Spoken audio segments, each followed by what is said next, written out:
Hello and welcome to my Anthropology Journal podcast. If you're here, you're either curious or simply forced to listen. Either way, I respect it. Okay, so quick recap. This week we trace how race in America took shape across science, government, and culture. Early colonies used indentured servitude for Europeans and Africans, but after Bacon's rebellion, the status of Africans hardened into permanent slavery. By the Revolutionary era, freedom for colonists coexisted with dispossession of the indigenous peoples and continued enslavement of Africans. In the 1700s to the 1800s, European so called science helped lock this in. Carl Linnaeus sorted humans like plants and animals and attached behavior to skin color, while Blumenbach pushed race based human groupings. There was a lot of debates regarding the different ways of thinking, where we had polygenism, which believed that humans were many species, and on the other hand, we had monogenism, which believed that humans are one species with variation. Figures like Morton and Agassiz fed scientific racism. Others, like Darwin, still slotted humans into a naturalized hierarchy. Pseudoscience was used to justify slave laws, land seizure, anti-miscegenation laws, and immigration quotas.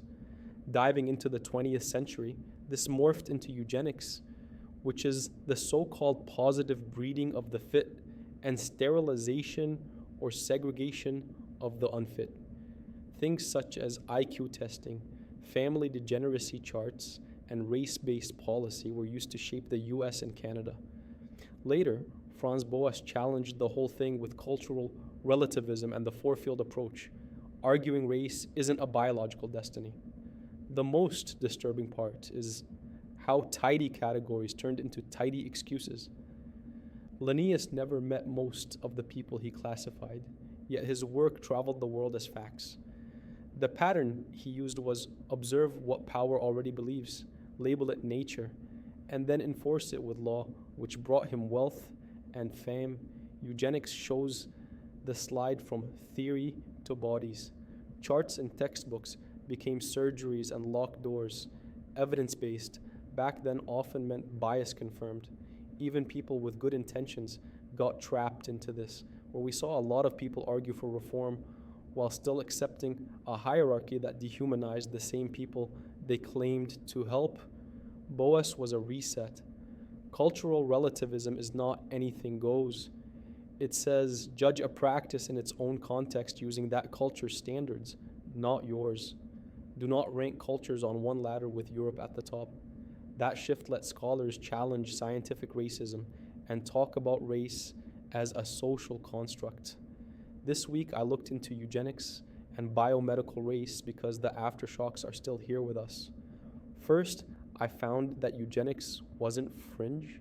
It sat in the middle of universities, museums, courts, immigration desks, and public health.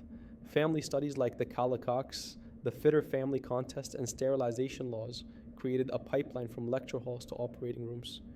Canada had its own campaigns and propaganda, and Indigenous women were targeted by coercive policies well into the late 20th century.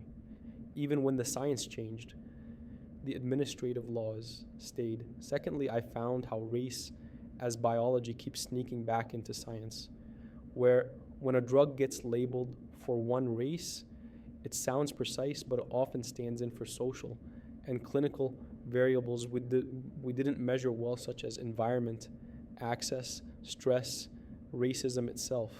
Treating race as a gene shortcut makes the data look clean and the history disappear, which is just dangerous medicine and lazy science. We should also talk about institutions and repair. Museums and universities still hold human remains gathered under racist frameworks.